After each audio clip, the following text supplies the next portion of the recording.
Hello, my name is John Roskam. I'm the Executive Director of the Institute of Public Affairs, and welcome to this special event today with the great Mark Steyn. The end of freedom, what happened to our freedoms, and how do we get our freedoms back? I'm coming to you live from the Institute of Public Affairs Baillieu Meyer studio in Melbourne, where we have 700 IPA members in Australia and around the world watching us. And Mark Steyn is coming from his studio in New Hampshire. Before I outline our conversation today, let me firstly thank every IPA member for their support. Australia is now facing the gravest threat to its freedoms in peacetime.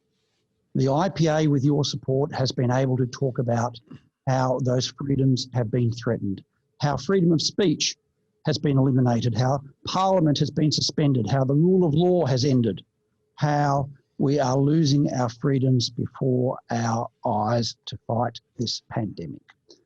The IPA is 77 years old, and we have just had our most successful year ever in terms of membership, in terms of growth of donations. It is thanks to you that we can do our research, and it is thanks to you that we can have such important events as today.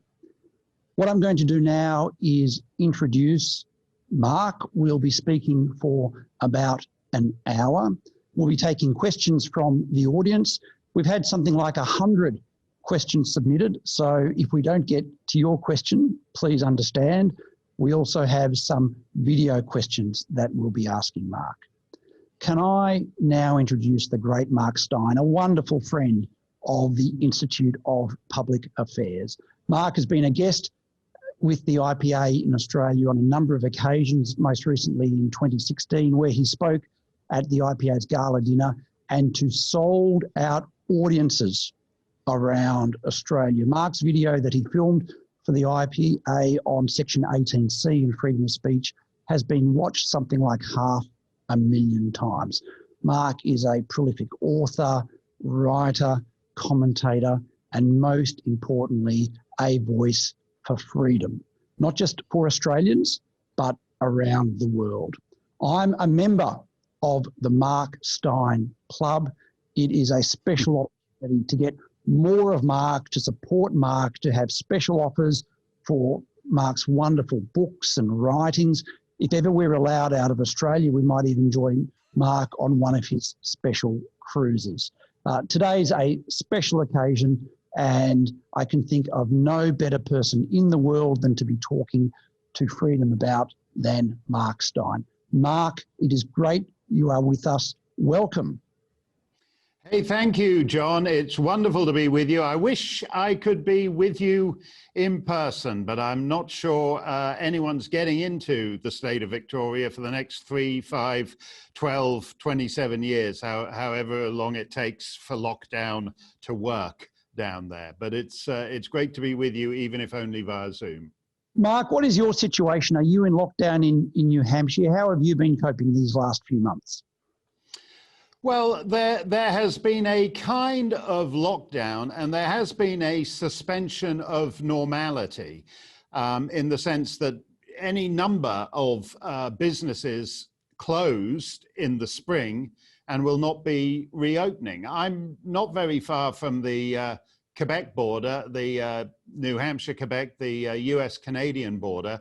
That's been closed now. That's supposed to be the longest undefended frontier in the world. It supposedly symbolizes the enduring friendship between two great nations, and yet it has been closed for 7 months, and there are no real serious plans to reopen it. So almost every activity that I enjoy, it is not possible to do, whether that is actually going and doing television shows in person, where I like to come out rather cheesily from the wings and embrace the lady host and kiss her on both cheeks, and we sit on the sofa together and shoot the breeze. That's all gone now, and it's not coming back. Theatre isn't coming back. I was a theatre critic in an earlier incarnation, and I like to go to the theatre, and those are 19th century theatres, and the owners of them are fixed with crippling costs, and all the hit shows are closed indefinitely. And I would say the big point about this, John, which I think when I look back at my relationship with the IPA, I've been coming down to Australia for some years now talking about freedom of speech. It began for me when the Canadian Islamic Congress tried to criminalize my writing, which I think is about 12, 13 years ago now. And when that started, a prominent Canadian blogger who was a social conservative, so he knew something about these things because he'd organized big anti-abortion rallies. And he said, well, let's have a big free speech rally on Parliament Hill. And my friend and comrade, Ezra Levant, said, no, that'll be a disaster. People don't think of it in the same way. He said, abortion is a real vivid issue for those people who are opposed to it. You know, they say, well, my mum got pregnant when I was 16 and she'd have aborted me, but they persuaded her to have the baby, otherwise I wouldn't be here. And people feel strongly about it, and they don't feel strongly about it because free speech and other freedom issues are, for the most part, abstractions to people. It's not something that is real, visceral, physical. Well, one thing that's changed is that this year, those freedom issues are now front and center because they're all very basic. We now mysteriously live in a semi-permanent world where the government has the power to tell you when and on what terms you can leave your house. In your state in Victoria, it can decide that if it does permit you to leave your house, whether you're permitted to leave for 1 hour or 2 hours, or whether you can walk 3 miles, or if conditions permit, they'll let you walk 5 or 6 miles. I mean, there is literally no limit to government's power if it can do that. And there has never in the free world been that kind of a situation. I reread when this thing started back in March, for the first time in a few years, Daniel Defoe's Journal of the Plague Year from London in the year 1665. And essentially, if you didn't have the disease, you had far more freedom than you do in most parts of the Western world today. You were left to calculate the risk for yourself.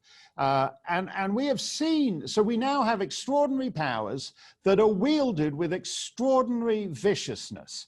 I used to do on my show a spot about the most idiotic British copper of the day, because they were the one, and in fact, even to say British copper is a bit unfair because it was mostly English.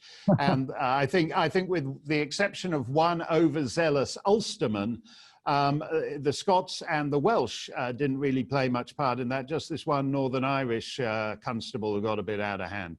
But then people started saying, well, why can't we define it as British in the old Sir Robert Menzies' I'm British to my bootstraps way? So they'd send me the odd clip of the New South Wales police or the Sûreté du Québec in Canada.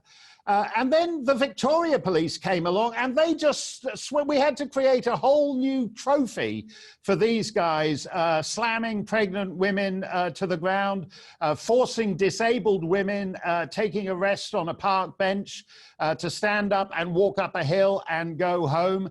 And I believe it was your assistant commissioner down there who said, who goes on TV every couple of nights and says, oh yeah, I admit we stuffed up the optics on this one. No, they didn't. The optics are the point. This is, they're telling you something here, and they're doing it pour encourager les autres, to say, well, look, if we knock this pregnant woman to the ground, or if we make this disabled woman walk up a hill, maybe you guys will get the message that the rest of you shouldn't ever be out of the house, and if you are out of the house, you better have a good reason, and you better wear your mask and all the rest. This is not the way. I mean, for a start, it's not policing. Sir Robert Peel's thing is a famous line, the public are the police and the police are the public. That's clearly not true in Victoria. And secondly, this is not a way that that in our civilizational inheritance, people have lived, and the fact that so we've changed from back when freedom was an abstraction and you couldn't get people interested in it, it seemed a theoretical thing compared to abortion or whatever, into actually the state determining when you can leave your house, when you can leave, when you can have a haircut. James Murdoch, Rupert's younger son, was boasting that he hasn't had, it's become a kind of power trip for billionaire kids. I haven't had a haircut since March, says James Murdoch. Well, that's great for you. If you're the lady who owns the hair salon, and you make your living from giving pampered billionaires like James Murdoch their haircut, that's not such an obviously virtuous thing. This is the weirdest year, one of the weirdest years in human history. Have you been surprised, Mark, by that reaction, the idea that we have been willing to give up our freedoms so easily? Is it because we have assumed the rule of law was an abstraction, democracy was an abstraction, the idea that the police wouldn't come barging in to someone's home and arrest, as you said, Zoe Bueller, a pregnant mother in front of her children, because they have been monitoring her Facebook page and she said she supports a protest against what's happening? Are you surprised by what's occurred, not just in Victoria and in Australia, but around the Western world? Well, you use the word democracy there, and democracy, you know, is a word I value. But if democracy just means that every 4 or 5 years you get to mark an X on a ballot paper as to your choice of tormentor, then democracy is insufficient consolation for what's going on. It's quite possible to see in the next Victorian election that you might have a choice between a party that lets you go 5 kilometres from your house and a party that lets you go 9 kilometres from your house. Well, in the end, democracy is not much consolation if that's what it boils down to. I mean, for example, no one thinks colonial Hong Kong was any kind of democracy, but it was a freer society than ours. And likewise, London during the plague of 1665 was, they didn't elect representatives, they didn't talk about democracy or elections, but they had, as a practical matter, more daily freedom than we now do. And that's actually quite a serious point. And to me, I think more and more, particularly at the height of full lockdown over here in late spring, when the 2 weeks to flatten the curve had turned into 2 months and 3 months and 4 months. And I remembered being taught at school A.J.P. Taylor's famous observation that until August 1914, the average Englishman had no contact with the state until, except with his postmistress and the village constable. And that changed in August 1914 with the Great War, when the state took on extraordinary powers. And it never quite relinquished those powers after the war. So we came to accept in the course of the 20th century that really quite minor piffling bureaucrats had power over us in all sorts of minor, tedious ways. And I think, in a sense, we're completing that transformation that began a century ago during the Great War, where people now think it is the normal state of affairs. Initially, this is a guy I quoted, I think, when I was down in Australia a few years back. Lord Moulton, the English jurist, who was a judge, but he also had actually one of the my all-time favorite job titles. During the Great War, he was Director General of the Explosives Department, which is one of my favorite job titles and one of the few that I'd actually be interested in someone offering me. But Lord Moulton's whole thing is that free societies are not defined by what one is compelled to do and what one is forbidden to do. They should be tiny little things at either extreme. And that in a healthy society, what matters is all the social interactions in the middle, what he called the realm of manners, which as he saw it is about the 85% of life in which you are self-regulated. It's not a question of doing what you're told to do or not doing what you're told to do. And what's interesting in that, in Victoria particularly, is that basic social interactions now are no longer self-regulated, but regulated by the state. So if you want to hold a funeral, if you want to wed your beloved, if you want to go to a coffee shop and get a cup of coffee and you have to stand in regulated circles out on the pavement before you can go in and get your decaf macchiato or whatever. This is now a 24/7 regulation of basic social interactions, which again, we seem to have accepted quite calmly. Mark, is this fear that has driven this? In a wonderful piece a few days ago where you talked about this social mores and you talked about the loss even of the handshake of that social interaction. You used a wonderful phrase, we are living in a blizzard of lies. What has happened? Have we been frightened into it? Have we assumed it wouldn't go as far as it has? Have we assumed this will one day end?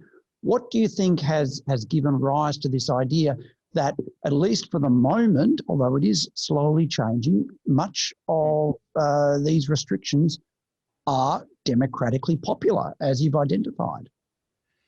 Well, I think there was a fear generally in Western societies, which I think is civilizationally speaking, is not a healthy sign. A risk-averse society is something, is generally seen as a sign of a society in decline. You know how it is for individuals. When you're young, you take risks. When you're young, you're fearless. You live forever. You're a 7-year-old boy and you climb the tree and you fall out of the tree and you land badly and you're all a bit bruised for a couple of days, and then the next thing you do is you climb up the tree again and you fall out of the tree again. And that's what you do as a 7-year-old boy. When you're a 77-year-old boy, you approach the tree more cautiously and you are less inclined to do that. And so I think the general risk aversion in Europe, in North America, and throughout the wider West is actually not a good sign civilizationally speaking. I think a lot of it is to do, in Europe certainly, I think it's because in Europe they feel they've constructed, it's a sort of Faustian thing, they've constructed a perfect present tense. A moment to live in that, as they saw it, was perfect. And they are actually fearful of anything that might come along and rattle that and wobble that. But generally speaking, a risk-averse society is a society in decline. And I think that's what we've seen the last 6 or 7 months. And we'll come back to some of that and how we get back our freedoms through the questions. We have, as I mentioned, many questions, and we'll go to Rachel now, who will give us our first question. Rachel, hello. Hi, John, and welcome to all of our members that are with us today. It's Rachel Guy here from the Institute of Public Affairs. And Mark, it's great to see you again. I'm just sad that we can't be sort of sharing a drink together and we have to do it online.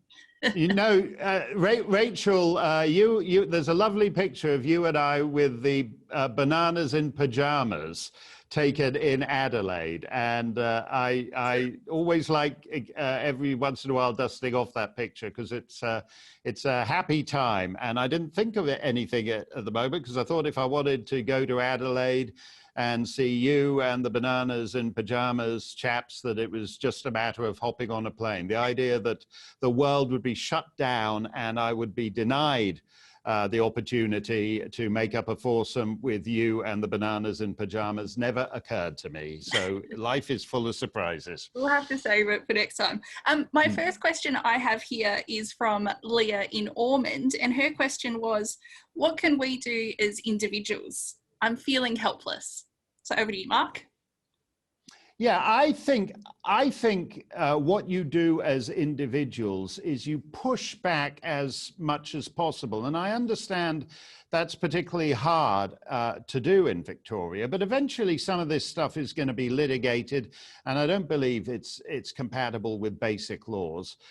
So I do believe in challenging and pushing back against these laws. That's particularly true if you operate your own business and you're told by the state that you can't operate that business. I think that is worth resisting.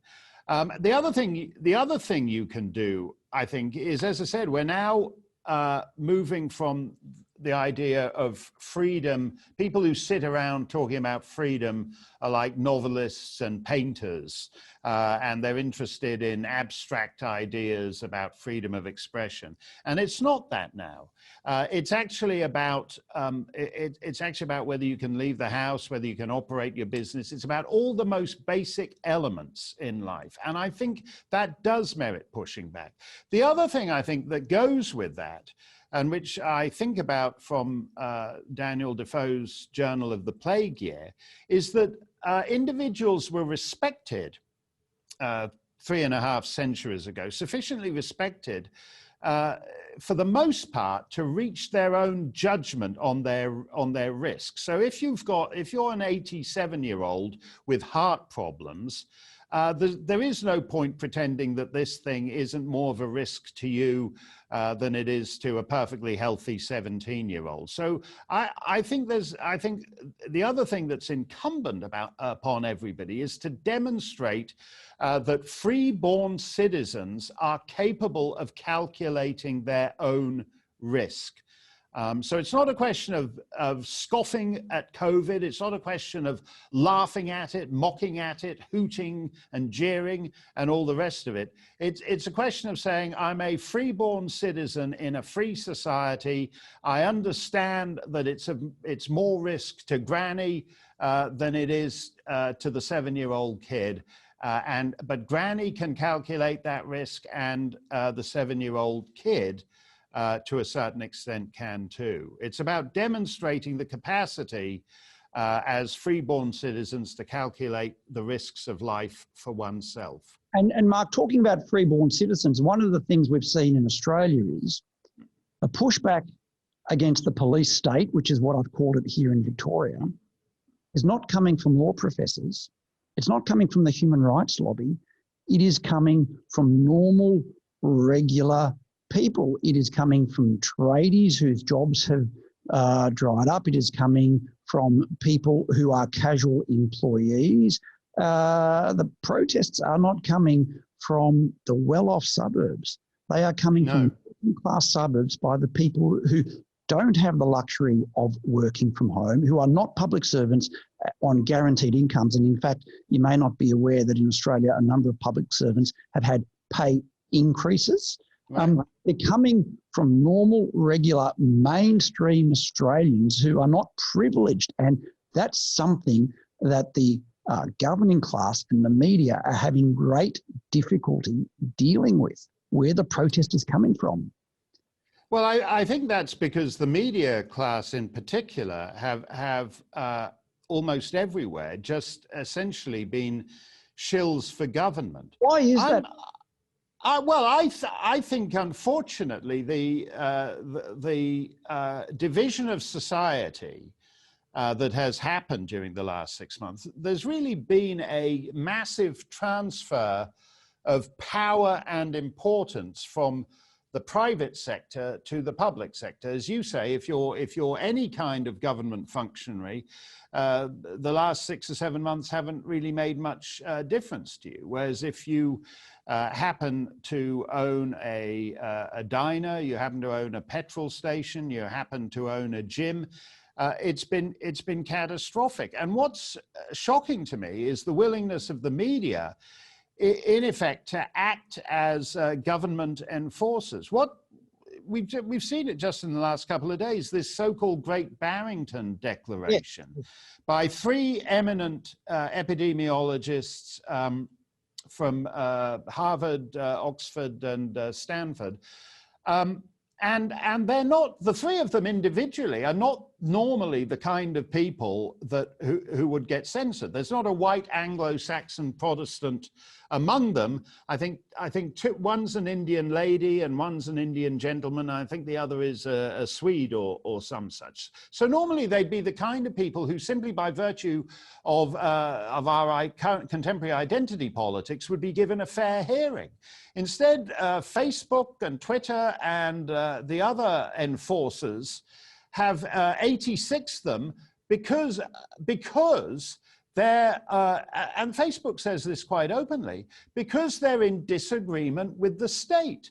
So in other words, we have an unknown virus that is supposedly threatening the planet. Nobody really knows anything about it. The advice changes from month on month. And anyone who has a dissenting view on it that might actually contribute to our understanding of it, such as these 3 eminent epidemiologists from Oxford and Harvard and whatnot, has actually to be suppressed. And again, that I think is giving us a glimpse of the world after tomorrow. That if they get used to this idea of a world where a handful of woke billionaires control the most powerful means of communication. If they can do it on this, they're going to be doing it on an awful lot else. And that's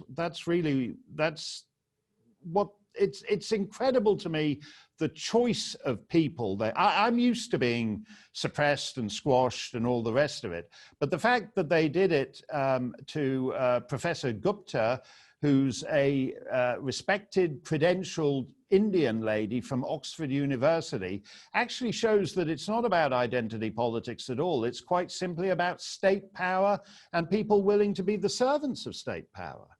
And related to that is the next question that Rachel will give us from, I think it's Patty. Rachel.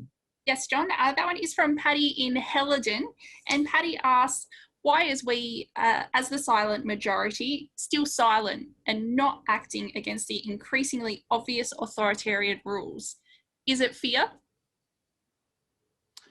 Well, I think at a certain level, it is fair, because as in Victoria, but also as in Michigan and New Jersey and all kinds of other places, the state has actually shown a willingness to target brave individuals. So, for example, if you have a church service in New Jersey, the governor sends state troopers to arrest everyone who's gone to church, which is an extraordinary thing. These powers are wielded, new powers are wielded very bluntly, and the point of that is to discourage other people from speaking up. But in all the battles I've ever had on free speech, the lesson I drew, for example, I think this happened just before my first visit with the IPA, which I think was 2006. And just before that, we'd had the Danish cartoons crisis. And the Danish cartoons crisis, the problem was that the minute the intimidation and thuggery started over this little newspaper in Jutland, in Denmark, and there was no solidarity from Le Monde and Die Welt, and the Times of London and the Wall Street Journal and the Sydney Morning Herald, because there was no solidarity there. The only people to target were the ones who originally stood by those guys, which resulted obviously in the death of, in the murder of all the people in the Charlie Hebdo massacre. And the lesson of that is, as I said, I wrote at the time, I said, we should all publish these things so we send the message that you can't kill us all. And when you have something like what Chairman Dan is doing in Victoria, it's not enough to say, I'm going to leave it to my neighbour at number 28 Wellington Street or whatever to be the brave guy. The guy at number 26 has to be brave too. The one at number 24 has to be brave for the same reason as the Charlie Hebdo guys.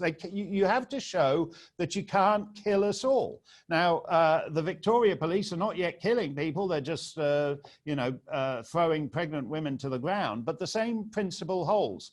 There's a fantastic operetta called the New Moon, Jeanette MacDonald and Nelson Eddy. And Nelson Eddy, I think he's trying to throw off the French. It isn't technically historically accurate because I think Louisiana was actually being ruled by the Spanish at that point, or vice versa. So don't look to it for lessons in history. But he gets his, he goes through the streets trying to rouse up a gang, and no one wants to join him, and then one does, and then two does, and then he sings, just give me 10 who are stout-hearted men, and I'll soon show you 10,000 more. And that's how we think it should always go. When someone takes a stand, someone joins him, and next thing you know, you've got a movement. And too often, as we've seen during the last 6 months, when someone takes a stand, his neighbors look the other way and try not to catch the state's eye, and the poor guy winds up losing his business and often gets a fine and a jail sentence, and all his neighbors look the other way. And at some point, you've got to be like Nelson Eddy in that lousy old operetta, and you got to say, just give me 10 who are stout-hearted men, and I'll soon give you 10,000 more. You know, the reason we tell ourselves stories like that, the reason you have heroic stories, is because they're supposed to inspire people to act heroically. So the fact that we actually behave the way we've done in the face of these provocations, oh, I just want a quiet life, I'm just going to stay indoors for the next 2-3 years or until I'm told when it's safe to come out. That's not just going to cost you, that's not just going to cost your neighbor's freedom, that's going to cost you too. And it costs our dignity. Yeah. We'll now, Mark, go to our first video question. John from Langwarrin.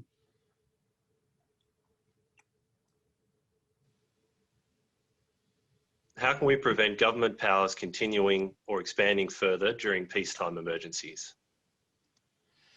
Well, I think the first thing is to reject the idea that it's a permanent emergency. I think once you accept the permanent emergency, then the state feels it can deal with things like that in perpetuity. The second thing is, if it is a wartime level of emergency, then you don't wage a war by waging it against your own people. If it's war, if it's the old Dunkirk spirit, if it's the Blitz, if we're all in this together, then we're all in this together because we're taking it to the enemy. And the enemy in this case is a grossly irresponsible foreign adversary that loosed this thing on 200 countries. My view is, if you're not talking about China and preventing China doing this again, then you're not really serious about it. But I would also say that there has actually got to be pushback. That the best way you can demonstrate your commitment to freedom is by choosing to live in freedom. If you look at Sweden, for example, you know, people argue about, oh, well, they've had an uptick in cases compared to Denmark. Oh, but now Denmark's got more cases than Sweden. They didn't do it for those kind of reasons. They just did it because they felt Swedish people who have no reputation, you know, for being rock-ribbed defenders of individual liberty. They just felt that Sweden would not wish to cease living as Sweden. And I think actually that's when you look, sometimes I Google or I go on YouTube late at night and you see these pictures of Swedish couples going to the movies as if COVID had never happened. And you think, gee, I'd like to do something like that. And I think at some point that you have to have actually a political movement.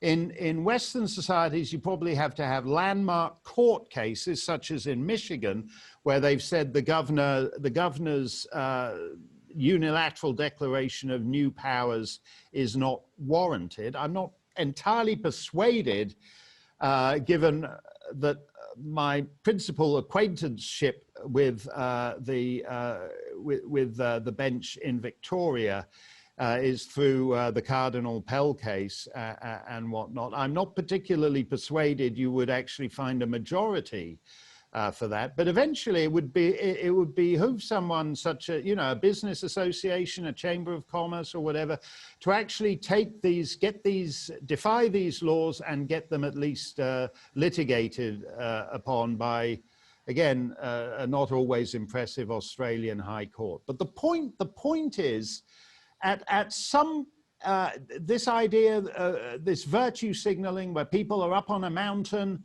top of a mountain, there's no one around, and there's, oh, here I am wearing my mask on a mountain. You do what you want on the top of a mountain. When the state mandates what you can do when you leave your house, then I do think certain lobby groups should have actually got some of this stuff litigated by now. And I think, Mark, that's right. And certainly in the Zoe Buhler case, here in Melbourne, there's a crowdfunding campaign to support not just her right to freedom of speech and express an opinion on Facebook about a protest, but also it goes to what the police have done, whereby she got arrested. But as you know, a few months earlier, 10,000 people had protested through the streets of Melbourne for the Black Lives Matter movement, and the police effectively endorsed that protest. Well, that's actually an important point there, John. I think I saw in the last day or two scenes of Mr. Morrison, the Prime Minister, being unable to get into his motor car because it had been assaulted by protesters. Yes. But he backed off. And they went, I don't know what they did. Mr. Morrison took the bus or whatever, or the tram, and made alternative transport arrangements because the people assailing him were approved. That's right. And so we've created this world where there are approved protest groups, mostly nincompoops who want to tear down statues or change the name of Coon cheese or whatever, but they belong to approved victim groups, and they can trash the Prime Minister's car, but regular citizens who lack the imprimatur of approved victim group can't. And the only way that will change is if because the cravenness of corporations, the cravenness of universities, the cravenness of governments. My old friend Boris Johnson sits in Downing Street while the statue of the man he pretends to be, Sir Winston Churchill, is actually covered up to stop the mob tearing it down. At some point, it's not enough to do that. You actually have to be Churchill and stand up to these guys. But the lesson of these things is that if you rampage through the streets for approved ideas, the police back down. And again, it comes back to that. In the end, you have to learn the lessons of the left. I don't want to. I have no desire to throw human waste over Scott Morrison's car. I don't care what car he drives around in, and I'm happy for it to be as clean as the government car wash can get it.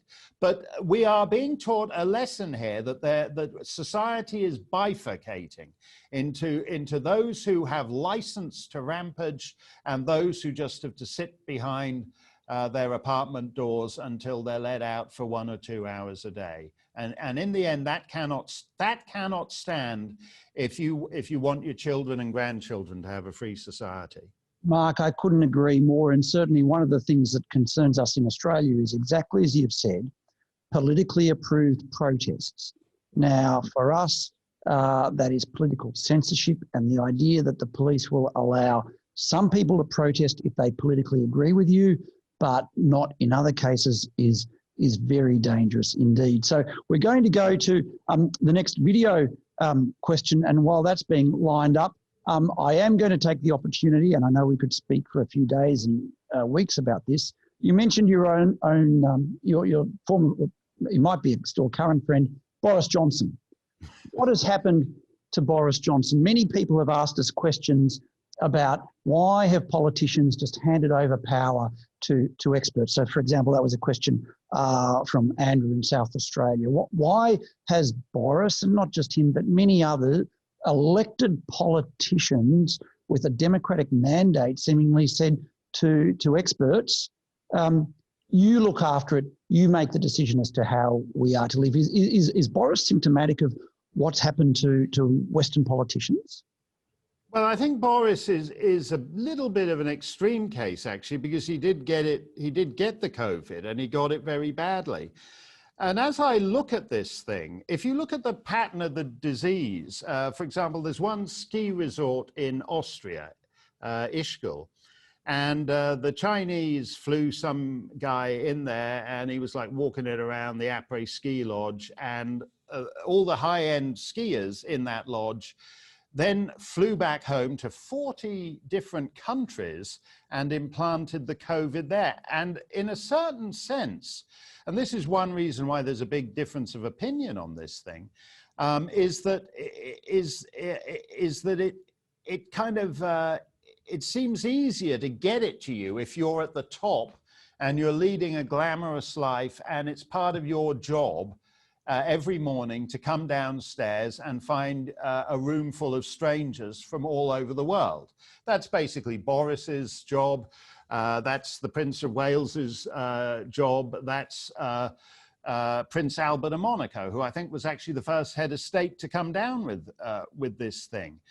And in a sense, I think Boris is actually scared. I think people who actually look at how this thing got disseminated around the world feel rather like American mayors do when there's suddenly all this noise in the street and they draw their curtains and the mob is outside chanting, "We know where you live and we know where you sleep." And I think for government leaders, the fact that they were able to get it to Boris, the fact that they were able to get it to Justin Trudeau's wife, the fact that they were able to get it to Prince Albert of Monaco, there's something of that same mob thing, we know where you live. And I think actually a lot of that actually, because you would think most people, most leaders would be like Trump. Trump actually was horrified to discover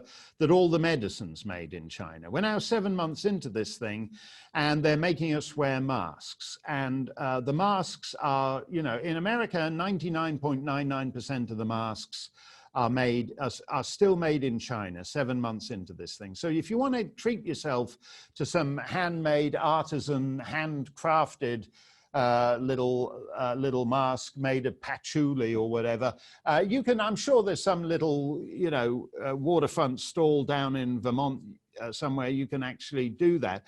But basically, China gave us the thing. China is responsible for all the drugs. I don't even know. We have to rethink our conception of great power. For example, it's hard to be a great power when China makes all the aspirin, because if you ever need to go to war with them, they'll sit on the aspirin and you'll all have splitting headaches a week and a half into the war. So it's not even terribly practical. It doesn't matter if you've got great tanks and great planes. If they make all the suppositories and by the 10th day of the war, you're getting a bit itchy and having to sit on that hard tank seat all day. I mean, these are very, in a sense, the last 7 months, I think, have revealed the West as a sort of great power theme park where we sort of run around as a simulacrum of a great power. And indeed, we pay the costs of the global system. For example, the US taxpayer basically pays for the WHO, but the WHO is a creature of China and does China's bidding. And in a sense, we need to step back and look at the bigger picture. It's not just about wearing masks and staying indoors forever. If you step back and look at the big picture, there are long-term strategy goals that you would take seriously. And before we go to Donald Trump and the future of Western civilization, we have a video question from David, Barwon Heads. Hi, Mark and John. It's David Hawker.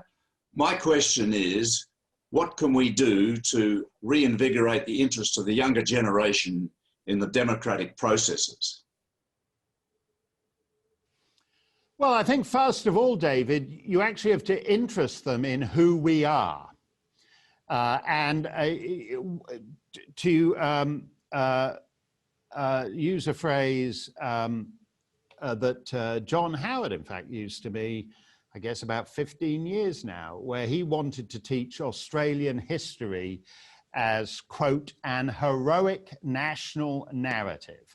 And that was Mr. Howard's phrase. And if you said it now in almost any schoolhouse around the Western world, you would be laughed out of court. People don't want to be associated with something if they think it's icky. This is the Columbus Day weekend in the United States, and Columbus has spent the last 7 months being torn down almost everywhere his statue stands. He actually, the only reason most of those statues exist for the most part is because when Italian immigration began to the United States, and they weren't written into the early years of American history because that was basically English, Scots, and Irish. And so they wanted to get a piece of the action. They wanted to get into America's national narrative. And the way to do that was by talking up Columbus, who in 1492 sailed the ocean blue, as every schoolboy used to know. Now we're taught that Columbus was a big hater, so Italian Americans putting up statues for Columbus are all hurriedly taking them down and mothballing them. But it gets to the bigger problem that you see on the streets. I saw a picture just earlier today of the 26 people arrested at the Black Lives Matter protest in Portland, Oregon. Not a single one of them is black. They're all white.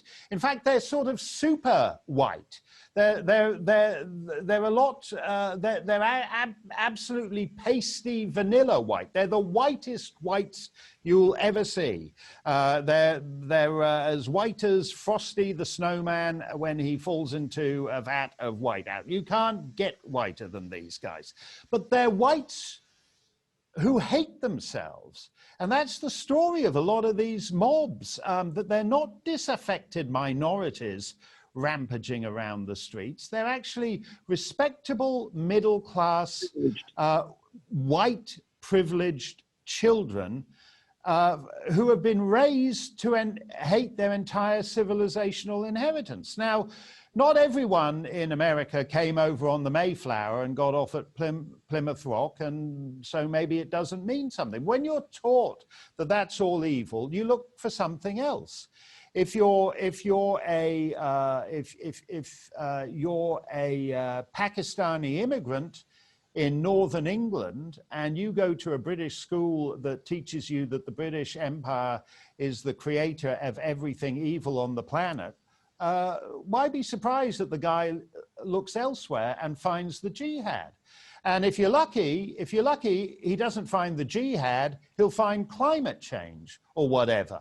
So he doesn't want to blow you up. He just wants to excoriate you and make you give up your sports ute and wash your clothes with the village women on the rocks down by the river. But in each case, that's because we've reared a generation or two now to loathe their entire civilizational inheritance. So to go back to David's point, the only way you're going to reverse this is actually by teaching people that in the balance of history, the modern world as it has developed over the last half millennium comes from a very particular set of ideas that, though flawed, are still better than anybody else's ideas and have enabled more people to live fulfilled lives than anything else in human history.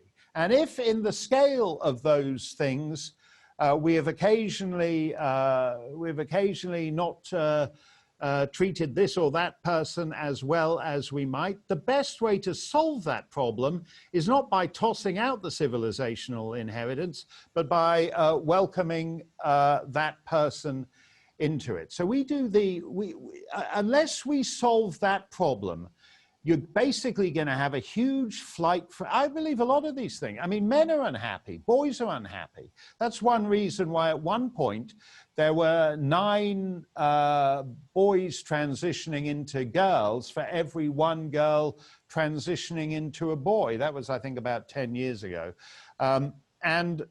We've created, as you see on the streets, a generation that's miserable and is mired in bitterness. And you have to actually, the way to change that is not to teach them that everything around them, starting with the statue of Queen Victoria, or indeed the name of your very state, John, is some kind of hate crime. I mean, after Chairman Dan, I'm happy.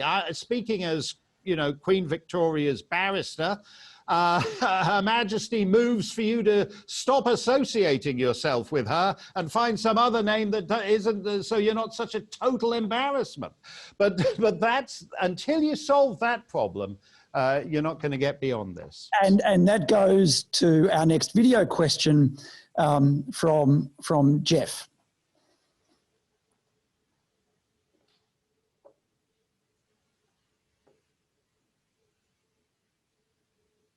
We were going to have a video question from Jeff, but I can tell you what Jeff's question was about, and the reason I went to it was because it was about Western civilization.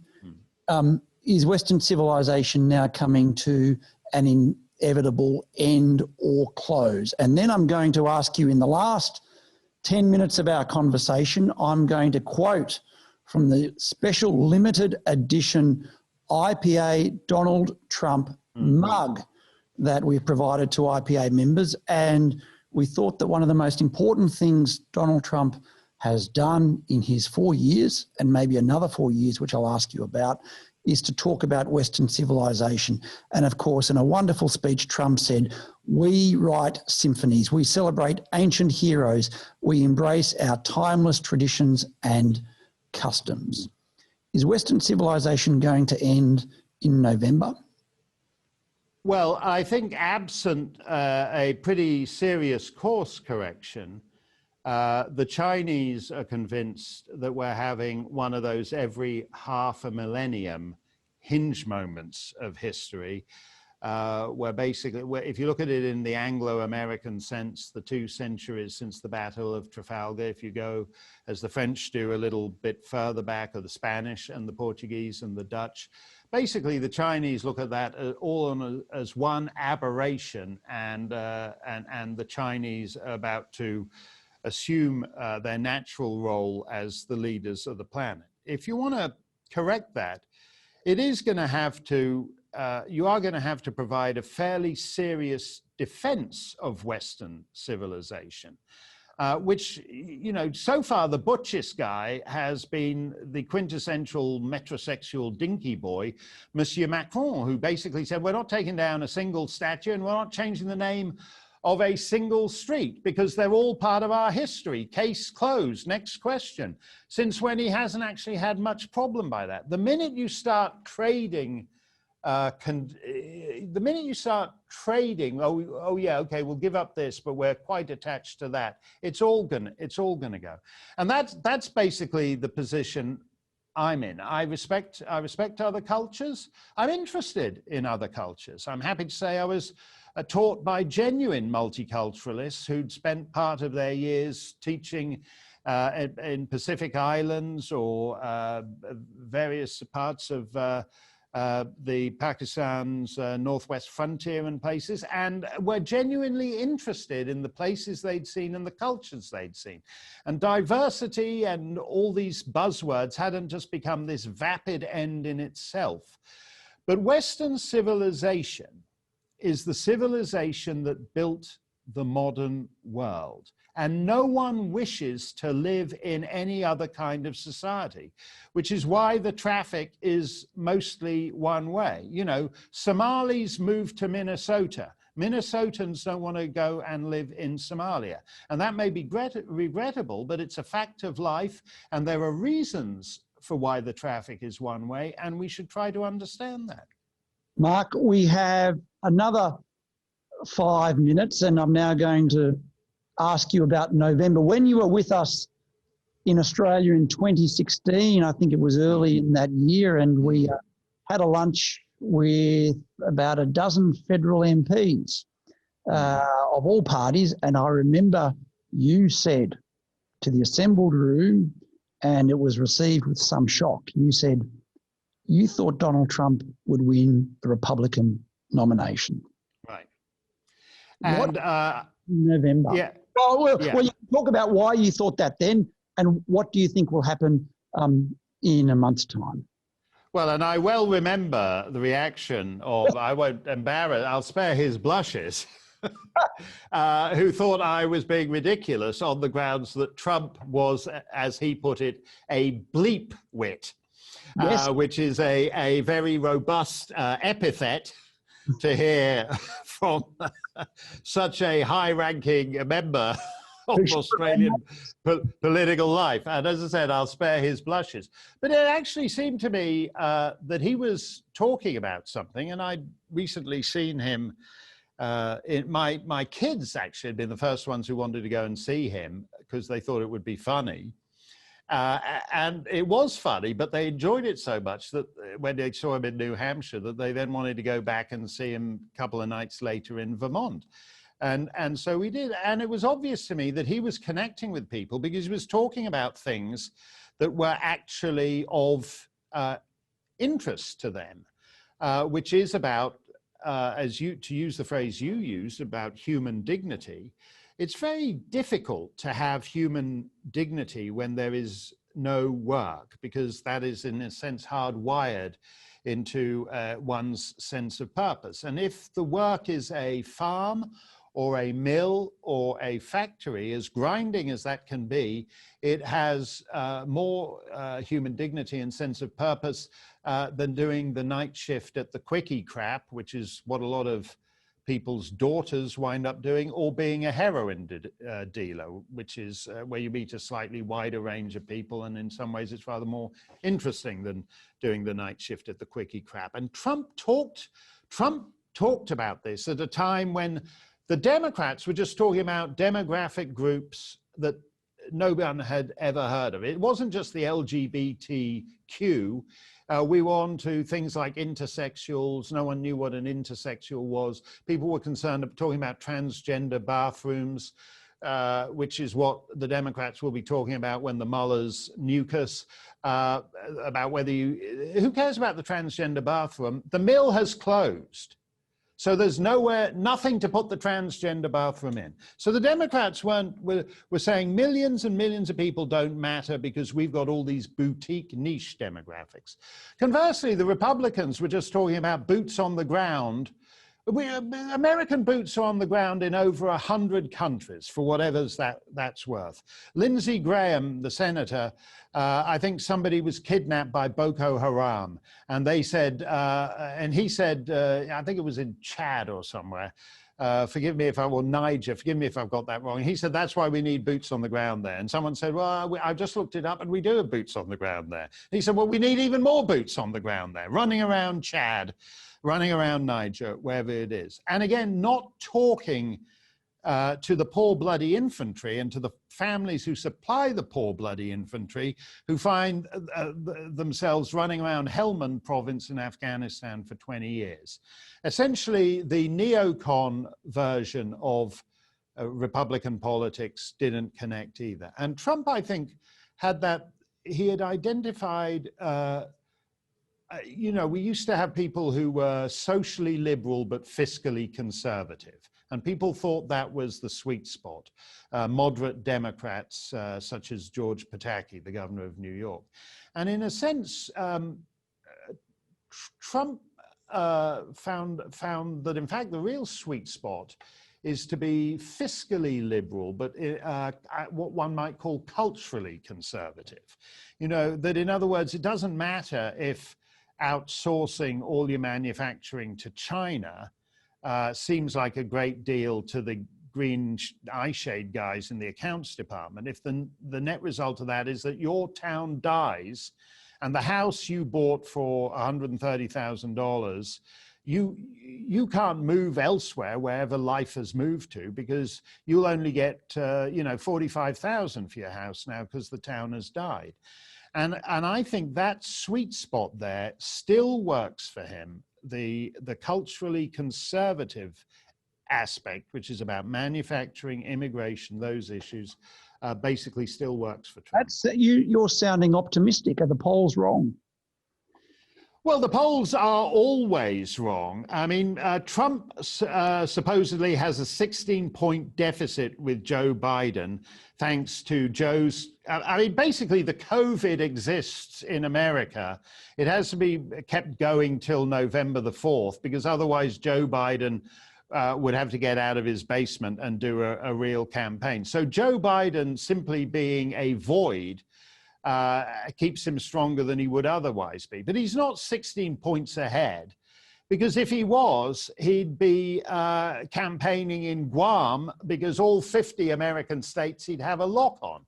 I mean, 16 points would be the Nixon-McGovern blowout of 1972. You know from your own most recent general election that sometimes the poll fairy doesn't always deliver and doesn't leave the massive majority under the pillow of the liberal candidate, or in your case, the Labour candidate, bleating about climate change. The polls are wrong. In this instance, essentially, Trump has to overcome everybody. He has to overcome the media. He has to overcome ballot fraud. But Trump is a big guy, and Trump is talking about something that matters, and Biden isn't talking about anything. Mark, what a wonderful way to conclude a terrific conversation. Before I say thank you to our 700 participants today, are there any closing remarks, Mark, that you would like to give us as IPA members in Australia and around the world? It's been truly a terrific conversation. Well, I would like to say, John, I love Australia. I miss Australia, and I miss a world in which if I want to see Australia, I can just go there. And you hear things that the airline industries are now saying no one will be back to normal till 2024. I'm not interested in that. The reason not to put up with this is because it sucks all the life out of life, and so we are supposedly doing what we're doing in order to save life. We're not saving any kind of life that is worth living. If you can't visit your elderly parents in hospital, if you can't embrace your daughter upon her wedding, if you can't go out for an evening meal, this is not life, whatever this is, and we would not recognize it. If this had come along 30 years ago, we would be saying, why are we making ourselves more like Eastern Europe, including, by the way, snitching on the neighbors? We're all getting very Stasi-like when we're turning in our neighbors because, ooh, he sounds like he's got more than 3 people in that flat. Ooh, I better call the police. None of this is anything we would have recognized as life. And it goes back to the China conundrum, we have responded, while China has used this disease to expand its opportunities in India and provoke Taiwan and all the rest of it and cement its hold on the world, we've used the last 6 or 7 months to get more like China on core liberty issues like freedom of speech, freedom of movement, freedom of religion. This new normal drains all the life out of life, and we shouldn't put up with it. Mark, thank you for what you've done for freedom. Thank you for being with us today. We hope to see you in Australia very soon, although it might not be so soon. We hope to have you back virtually, we hope very soon. And I mentioned the wonderful Mark Steyn Club, which I'm a member of. For those participants today, we had a lucky door prize drawn virtually with a random generated number, and Brian in Perth has won the prize to be a member of the Mark Steyn Club. Mark, thank you for everything, and I hope we will speak very soon. Thank you. That draws thank to you. conclusion. Yeah, thank you very much, John. Lovely to be with you. Bye-bye.